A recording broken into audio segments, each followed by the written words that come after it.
Welcome back to a second series of So in the Know, a podcast that's dedicated to shared ownership. I'm your host, Sarah Ellis, and in today's episode, we're going to be looking at the up-and-coming changes to shared ownership, with a real focus on costs, regulations, and even an older person scheme. Now, we're also going to be looking at the Leasehold Reform Act, which is dedicated to ensuring leasehold is fairer and more transparent. Now, I'm joined today by Bernie Conroy, who is a shared ownership expert with years of experience providing consultancy support to housing providers and more recently the Shared Ownership Council on a new code. Now, Bernie is passionate about driving positive change, and she's here today to help explain what shared ownership, the new code, and leasehold reform is all about.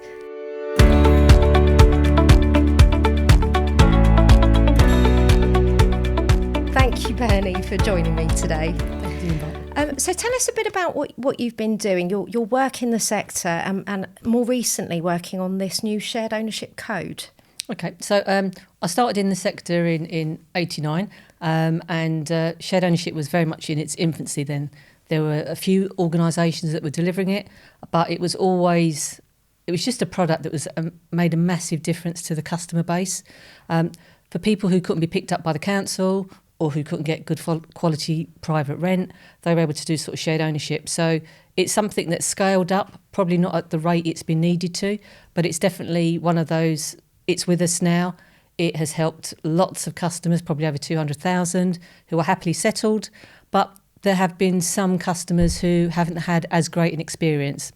So the Shared Ownership Council is a collaborative volunteer group that's cross-sector cutting, and their aim is to improve the shared ownership offer for the customer.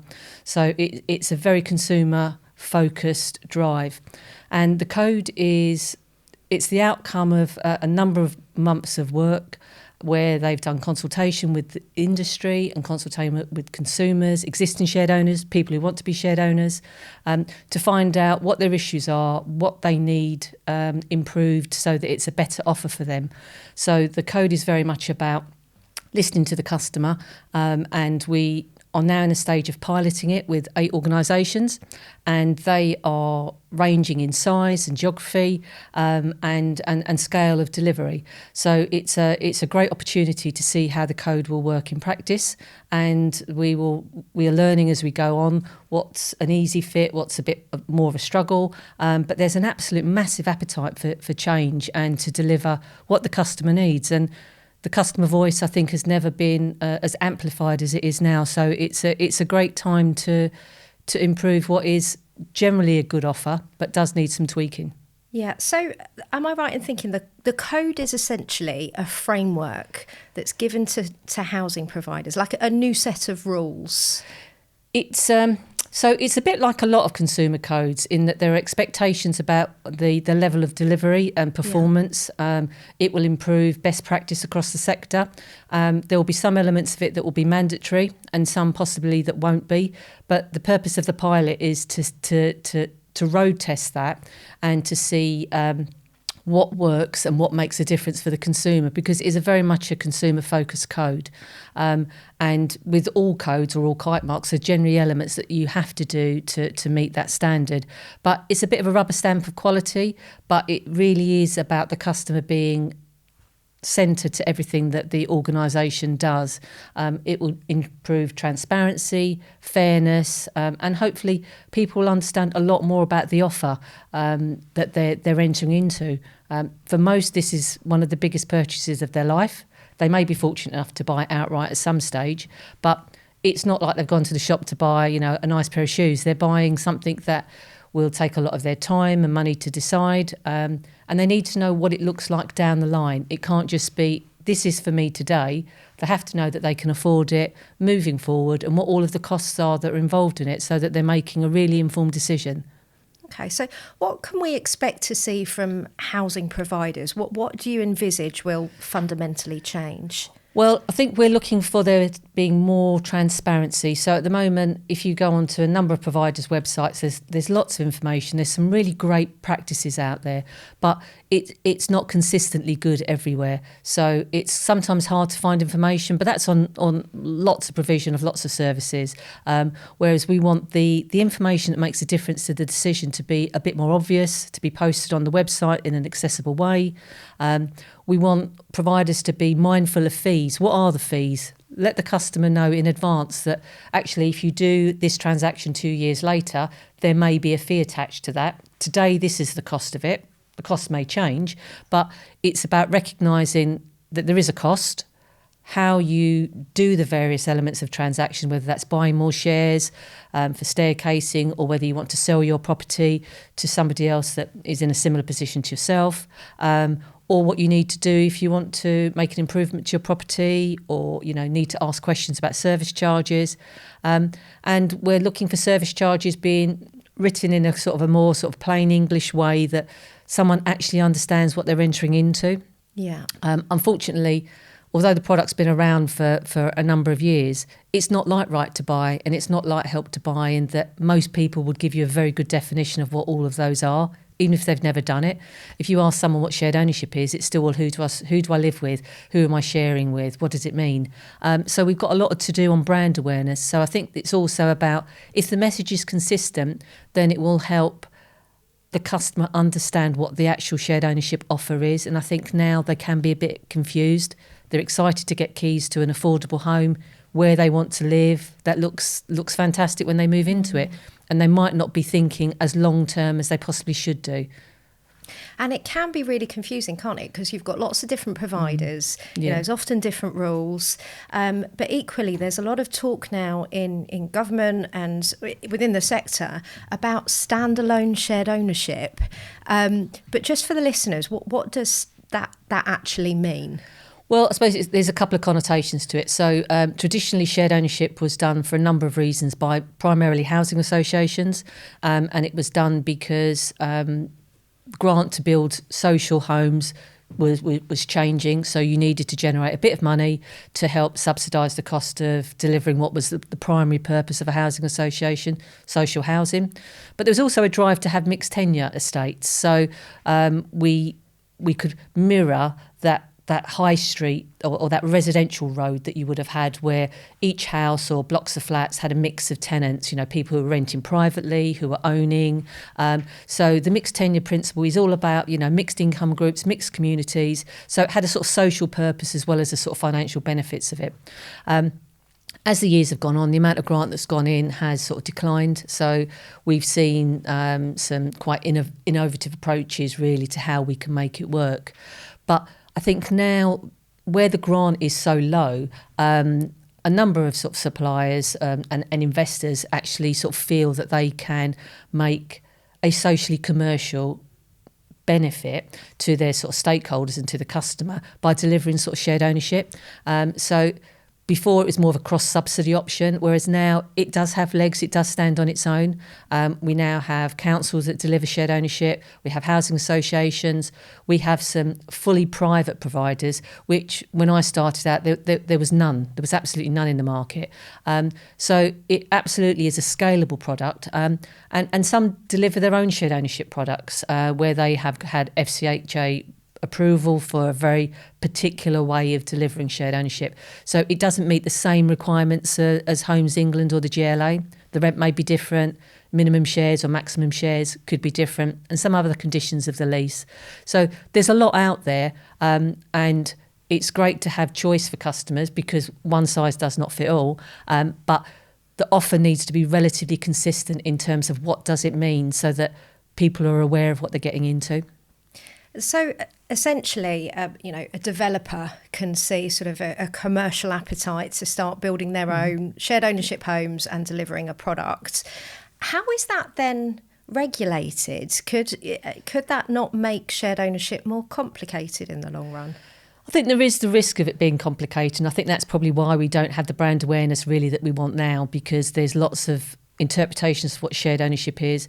People explain it in different ways. Some use the word affordability loads, some part by part rent. There's different iterations where people want to stand out in the market.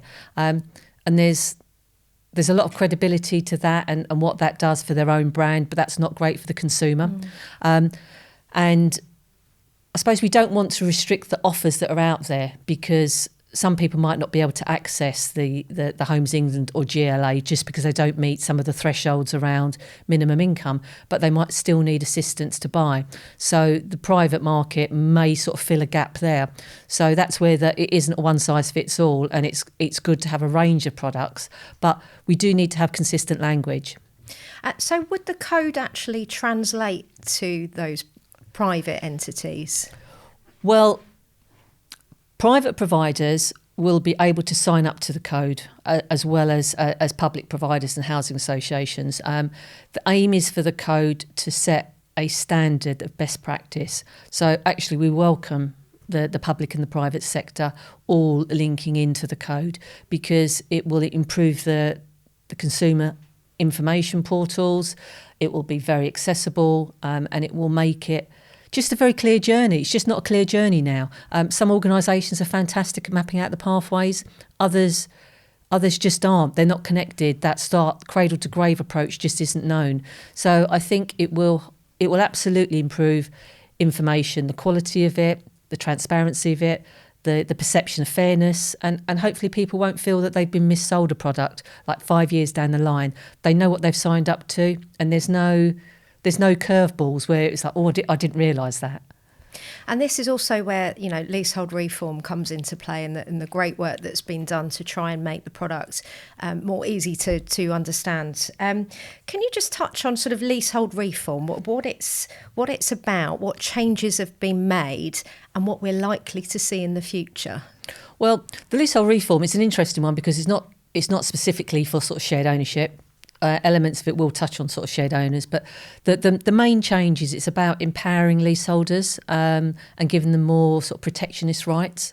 So the work has started over a number of years, and a couple of the things that I think probably will make a difference is the lease terms have changed. So from 125 years, we're now looking at over 990 years. We now don't have a two-tier system in terms of lease extension. So before, if you bought a leasehold property, whether it was shared ownership or you're on the private market, you had to wait 2 years before you could extend your lease. Now, if you bought a brand new property, that's okay. But if you bought something that's got an 80-year lease to it, then the cost of actually extending that lease in 2 years' time is super expensive. So it treats the owners equally, which again, that's right. It's about being fair. And hopefully it'll be a more affordable way for people to buy more lease extension and pay for those costs. But they're sort of some of the primary areas, and ground rent virtually will be zero. Where we have a slight disconnect is that's all about the future.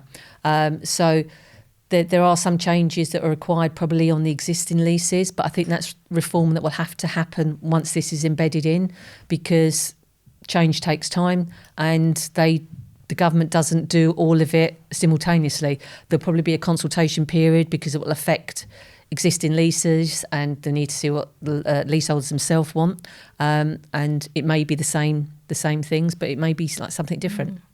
I mean, it all sounds so complicated, doesn't it? How can we make this easier for customers to understand? What can providers do?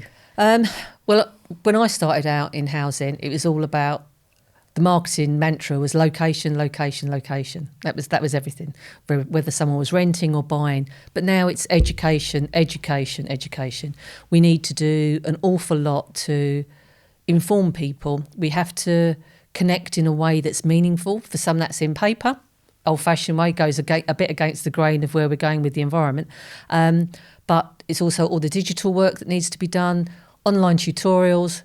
The code is going to make a massive difference once it's embedded, because it will give real consistency and expectations of what a good offer looks like. But we have to have that two-way dialogue, and the customer voice is fantastic at the moment. They have a strong voice. They're heard on lots of different platforms. So it's all about onward engagement. And I think we culturally have to shift in that what we do tomorrow has got to be better than today. And it's not because what we do today isn't good enough. It's just actually it's always about improvement. That's what it should be when you're supporting a customer base that needs support. That's just the way it should be. Absolutely. I mean, that was part of the reason why we decided to do this podcast. We thought it would be another communication channel so that people can make, informed decisions about their financial future. But online guides, is there sort of more education that we could be doing? But yeah, I totally agree. Education is absolutely key. People really need to look into any sort of house purchase they do, whether it's shared ownership or on the on the open market. But let's talk about costs. What can shared owners expect to pay? Well, I suppose there's layers of costs, aren't there? There's the entering into the market where you're going to need money to pay for your deposit, and you need to understand what your deposit will allow you to get. For some, they never think about shared ownership, but they don't have the 40 or 50 grand that they might need as the minimum deposit. So all of a sudden then shared ownership is more accessible because they're only paying a deposit on the share that they buy. And that's always been a massive USP for customers. They then have to have the entrance costs of being able to pay your solicitor and a mortgage fee, an arrangement fee with a financial advisor. They may have to pay to help someone move them, and then that's if all the sales go through smoothly. They may not have the first sale go through, so there can be some element of duplicated costs. And then when they're moving in, they've sort of got, once they've moved in, they've got their mortgage costs, which is regular. A number of shared owners often do the fixed mortgages, as opposed to the variable mortgages. But that's for a finite period of time. So they need to understand what they would like to look at once that expires, so that they're really managing their money with a longer term view. And then we've got rent. So the rent's very affordable when people move in, but rent increases on an annual basis. So people need to understand what that looks like. The lease will say what the rent increases are, so they've got an idea of what that looks like. But with that improvements in documents, like the key information documents now that we have when someone buys, they've got a better idea of what their costs are moving forward. And then we've got the service charge, which a lot don't really understand what that means. So it's a cost that generally won't ever go down. It will probably always go up. And in the last 4 or 5 years, the trajectory of increase has been quite exceptional. But that's not costs that the Housing Association are loading on. That's the cost of services. So like this year, we've had national insurance changes agreed. So for anyone that supplies labour, that's a service cost, then the cost of that's gone up. So the service charge will equally have increased. So there's lots of areas that people need to be sort of aware of. And it's not to say that the service costs aren't right, but it's understanding what they are. So, for instance, I was speaking to someone that was quite young looking to enter into the market, and they had a concierge on the block of flats, which was fantastic. They loved it. Loved the idea of Amazon coming in and giving them loads of parcels that they didn't have to go to a neighbour to collect. But when I was asking, so what's that cost? And it was like, oh no, it's a man and a dog really sitting on a desk. And I'm like, no, it's probably about 3 people. You've got 7 days a week service, 24-hour service. So that's probably like 100,000 plus, if not more, once you look at pensions. So that will, on your block of 50, possibly mean this. And they were gobsmacked. It was all of a sudden, no, that's not what I want. That's a cost I can live without. So I think sometimes you have to look at what you're getting. Everything looks great to have, but you have to pay for it. So that's where you have to be mindful. And that's the thing. And financial advisors now, they do budget assessments and they look at what those costs could look like over a period of 5 years. So it can help you sort of gauge roughly, how much those costs could come up. But as you say, really think about what you need and the services that you need in your building. Do you really need that concierge service or a gym? And those are the things that could proactively help to manage future costs. there's things like in insurance as well. Obviously, we saw a huge spike in insurance, but how does insurance work on a shared ownership home? So there's sort of two tiers to insurance. So you've got your buildings insurance, which will be covered in your sort of service charge, and that's generally purchased by your landlord, and they have the benefit of economies of scale. They'll be insuring all of the properties that they have in their portfolio. So hopefully you're getting at a cheaper price than you would do as one person phoning up to get an insurance quote. But things like your contents insurance, that's down to the individual. So again, that's one of those ongoing costs, and you have to look around because often you can get quoted quite high prices, but again, it's about understanding what the quality of the coverage you get. Is it wear and tear? What's the replacement value? And then how that stacks up with all your other component costs so that you start to get the real big picture. And with all these costs in mind, how are they split? Right, well, so contents, they'll be paying it 100% because it's theirs. And I mean, shared owners, it's an interesting word because I think the perception would be if you own 20%, you pay 20% of the costs, but you don't. You pay 100% of the costs. And that's, again, something that the code will probably make quite explicit, that you're not just paying for a part of it, you're paying for all of it. What you've entered into it is an arrangement that has given you the finances to be able to live in a good quality home that you might not otherwise be able to have afforded to access on your own.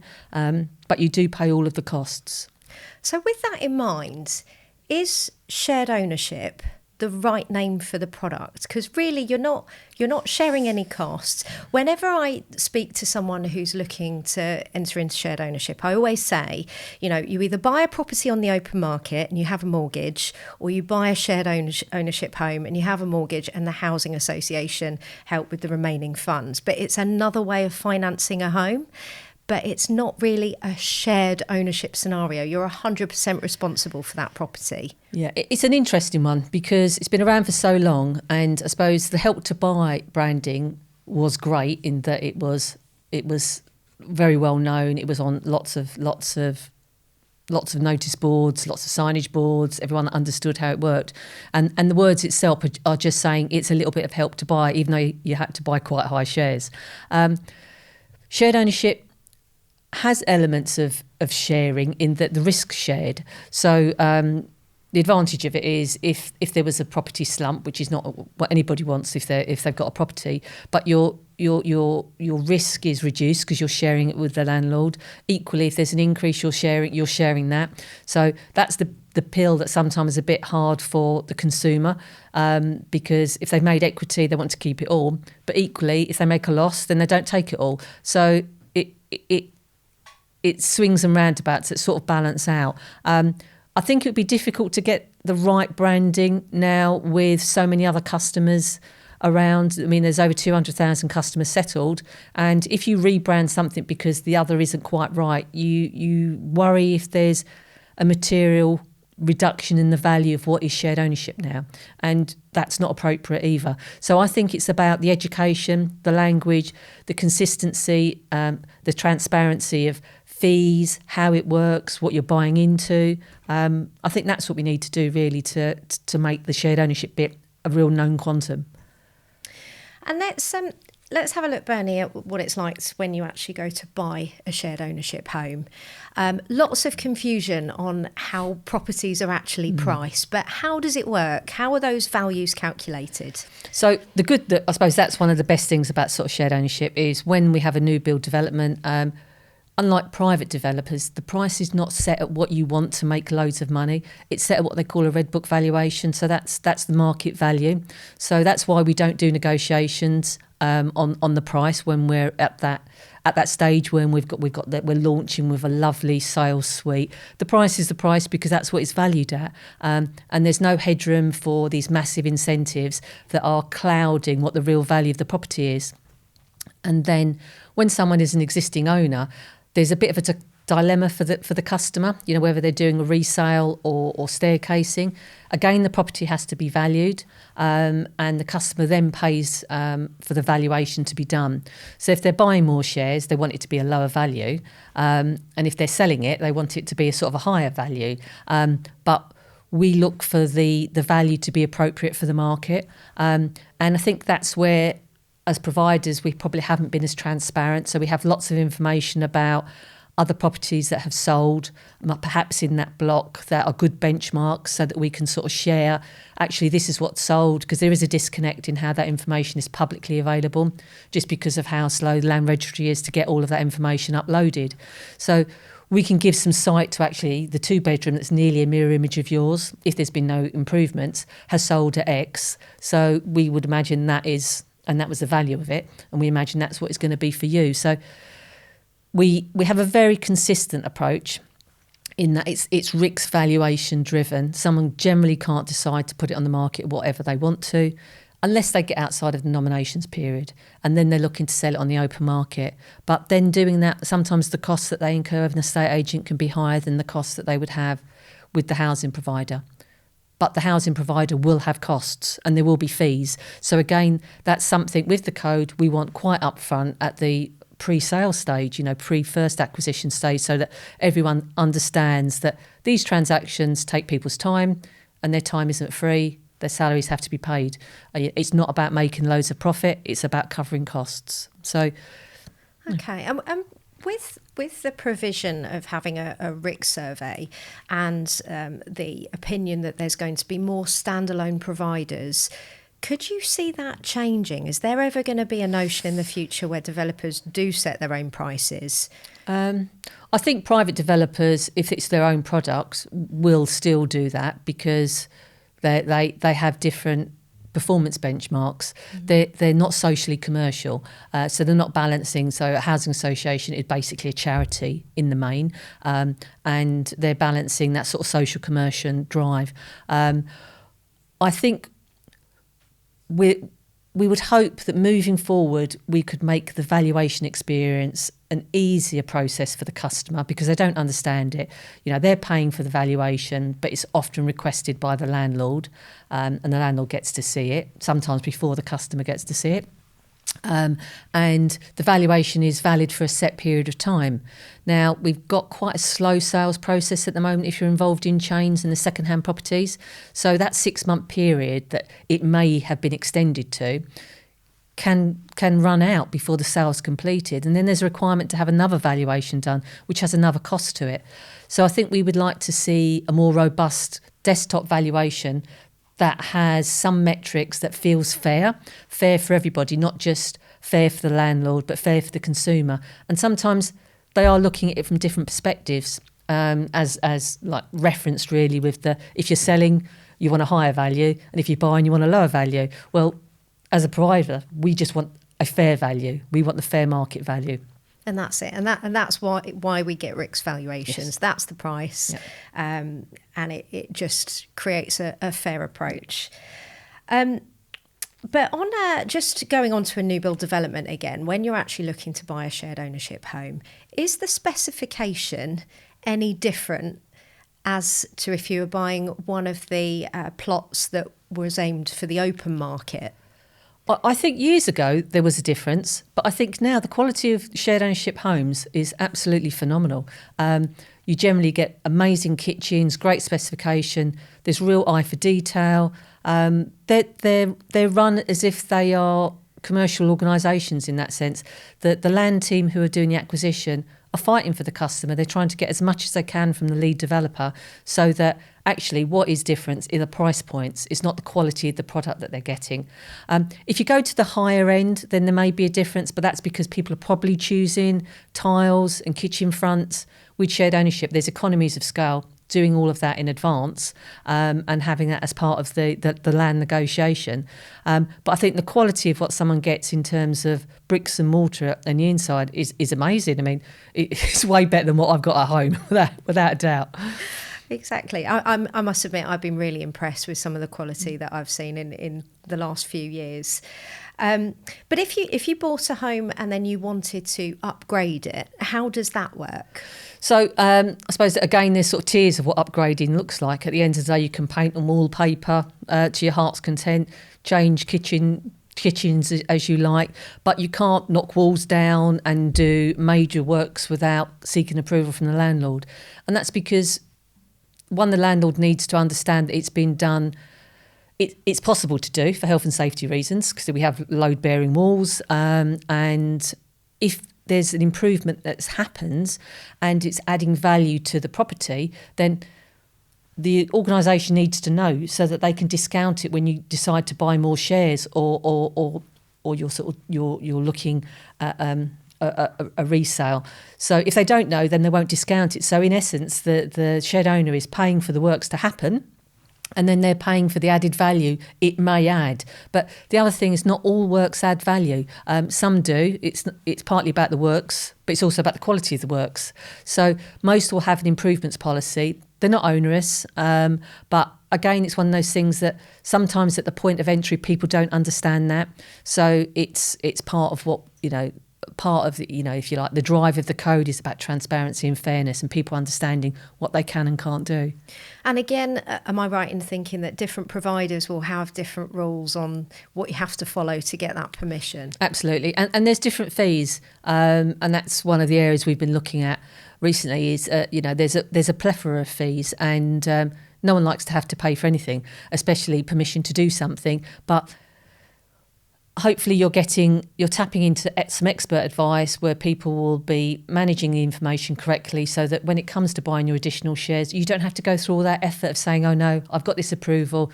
It's already known. When the instruction goes to the valuer, they're able to say, actually, they have done this, so this has probably added value. Be mindful of it when you're doing the valuation. So it's discounted. And there's things like if you want to move a pet in, there's certain rules around that as well for some providers. Yes. Do you feel it's relaxed a bit more recently? It has a bit, but there are still some organisations that want to charge even a small fee to allow a pet to come in, which, personally, I think that's a bit nonsense, really. At the end of the day, it's a very quick transaction to do. But I suppose equally you have to. It depends about who's in the block as well. Some people may have a fear of dogs, for instance, so they may be concerned about being somewhere that there are dogs in the communal areas accessing sort of the public space. But I think it is a little bit more relaxed, but it shouldn't really be something you need to make a formal request for. It would be my personal view, but different leases have different sort of requirements in them. Okay, and in terms of, populating a home, overcrowding, sometimes there can be some rules around how many people can occupy a home. Again, how does that work? Well, in the main, that's all about.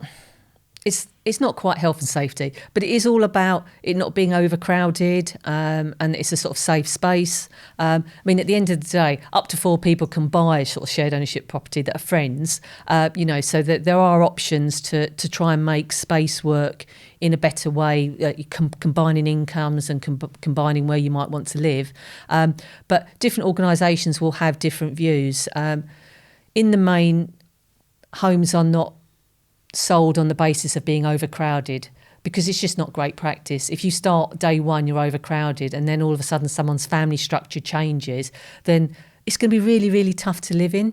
And it's not always the shared ownership in those circumstances isn't always the best product then. It's not right for everyone at all times. And that's where you have to really think, is this right for me and where I think my future is going to go? Exactly. And for those leaseholders that have moved in and, for example, their family has grown, they need to move, there have been some instances where, shared owners haven't been able to sell. It might be that they're waiting for building sign-off with the new Building Safety Act that's come into play. A lot of providers are having to get certification. But what advice could you give to shared owners in that position? Well, I think firstly, I'd say do a bit of market research around what's available where you are, so that you understand sort of what you're competing against. Because it may be that actually there's just an oversupply, or it may be that there sort of really isn't. You need to speak to your housing provider just to see what the options are. Especially in that scenario, if you're overcrowded, is there something that could be done around allowing you to sublet so that you could rent somewhere that might meet your requirements, or whether you could change the share that you own, or whether they might have a buyback clause themselves in their leases. At the end of the day, housing associations don't want to make people vulnerable. They want to support them, but they have a finite pot too. But that doesn't mean that an individual can't be helped. I think if you needed to help a 5,000 customer base all at the same time, then that's unrealistic in terms of buybacks. But for the handful that might need to happen, that's probably more of an option. But dialogue's critical. It's critical for anyone that's a shared owner to talk to the landlord if they've got any concerns, if they've got any difficulties, any vulnerabilities, or if they need to make a move and why they need to make a move, to see what all of the options are. Exactly. And when you do go to sell, typically you have to go to your housing association and give them the opportunity to sell to another shared owner. And it's only for a certain period of time. So if you can't find a shared owner in that period of time, and it's anywhere from 4 to 8 weeks, sometimes 12, then you can go and sell on the open market for 100%. So you don't just have to sell the share. I think is an important thing to put across. Yes. Yeah. But what if things don't go well and you're in financial trouble? What should you do? Well, unfortunately, I think when people get into financial difficulty, whether they're a shared owner or a leaseholder or a freeholder, there's a period of denial. I think everyone thinks there will be an improvement, something's going to change. We're quite an optimistic, mankind is quite optimistic in outlook. But frequently the landlord is not spoken to early or at all. Sometimes it's the mortgage company where there's difficulty with paying the mortgage that then come to the housing provider to see what's going on and what can be done. So again, that communication is critical. So providers need to have their websites with very clear vulnerability policies, what that means, what the options are. It may be that there could be some freeze on rents, which again the mortgage company may agree to that as well for a period of time if it's deemed to be a short-term issue. It might be that you have to look at downward staircasing so that their costs go down, or it might be actually that you might have to look at selling the property, but then what's the next step? Because it may be they could be picked up in a different way. But the key thing is customers and consumers, if they're in any financial difficulty, need to find out where they should go. If you have a landlord that's a housing association or housing provider, they should be your first port of call, because often they'll have money advice people who can help them with refinancing, not necessarily with mortgage advice, but they might not be claiming all the benefits they could potentially be entitled to now, or there might be some other systems or schemes that they might be able to tap in for a short period. So you just don't know until you ask. So I'm very much, I think that two-way conversation is critical, but I think there should be loads of information on providers' websites, because you are at risk of losing your home if you can't afford to pay your mortgage, your rent and your service charge. That's a fact. It's not ideal, but it's reality. And that doesn't matter if you're a shared owner or a leaseholder, because that's just the way it works. So the earlier that someone can say they're in some form of financial difficulty, the more options there are to assist them. Exactly. I think when you get into sort of financial troubles, it's very easy for people to feel very overwhelmed, and they almost want to bury it and don't want to talk about it. But you've just hit the nail on the head. It's so important to have that open dialogue with your provider, because there's things they can do to step in, help, support, guide and advise. So yeah, I totally agree with you there. Now, one product that we've never spoken about on the podcast is older person shared ownership. It's almost like it's a bit of an unknown entity. Do you want to explain a bit about what it is and what's available? Yes. So older person shared ownership, sort of commonly referred to as OPSO. So I worked for an older person specialist organisation for just over a year, and it was super interesting. And I suppose the trajectory at the moment is we've got an ageing population. First, I was a bit disappointed when I found out I would qualify for older person's housing. That was my first sort of shock. But it's basically you have to be over 55 in the main. So there's lots of, again, it's a bit like shared ownership. We have private providers that have their own take on a sort of shared ownership older person's product. But the GLA in Homes England product works on the basis that's quite similar to shared ownership for the first time buyer market, or the sort of second steppers, where you can buy 10% share. The main difference is once they own 75% share, then they don't pay rent. And a lot of the customer base are not first-time buyers. A lot of them have lived in their family homes, raised their families, or been individuals or couples in like 1 and 2 bedroom flats, and they're now moving to the next chapter of their life. So it's somewhere they're going to enjoy their life, and what they want is a good quality, well-maintained home, because they don't want Joe Bloggs knocking on the door saying that they can repair the roof or cut the trees back. They don't have the appetite or the interest to keep doing that ongoing repair work on an older property. They want to tap into a bit of company.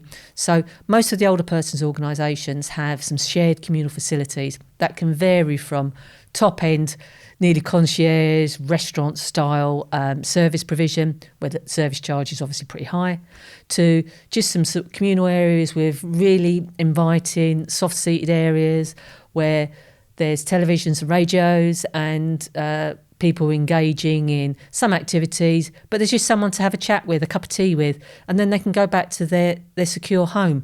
And they're at less risk of falling because they don't have that older property where there's cables trailing over different areas, or it's a bit chock-a-block with lots of furniture, and while they're living independently. So with OPSO you have various levels of options. So you have living independently, and you might have somewhere that has more care requirements, but it's about company and a good quality home, and they know what they can afford, so they're looking at the long term. But it's absolutely a positive next chapter. It's not where people go to die. They might end their days there, but it's a very positive experience for most.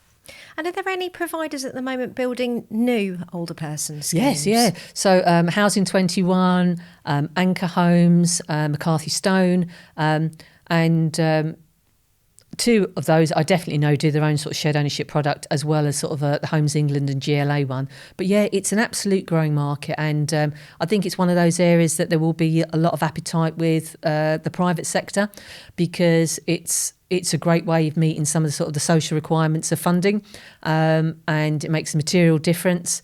It's a slower sale, that's the difference. So because if they're selling a property, then they're in a chain.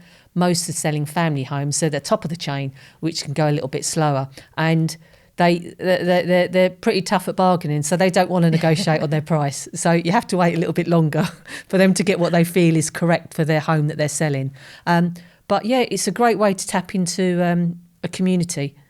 And is there anything in the new code coming out specifically for older persons? Well, older OPSO will be referenced in the code. I mean, one of the pilot providers is an older persons organisation, so we'll have to see what that final iteration looks like once the pilot finishes, which will happen in March. So we're not long away from that now. So it has been great to have that insight about first-time buyers, second steppers, and the older persons market, because it's an absolute growth area just because of the trajectory of how our population's going in England. Now, lastly, Bernie, I think you've covered off some great advice on the code, on older person shared ownership, and fundamentally the nuances of costs. But what is the best advice that you could possibly give someone who's thinking about buying a shared ownership home? Okay. I think probably the best advice would be do a bit of research around what's out there. Know where you want to live, so that you're not focusing on areas that you don't think you'd be happy in the longer term. You need to have a bit of money behind you. The more you can save in a deposit, then the better mortgage rate that they'll access. The fact that they only have to have that based on the share that they buy makes it a little bit more accessible to sort of achieve that. Really understand what you're getting into. But I absolutely believe the code is going to be a game changer there.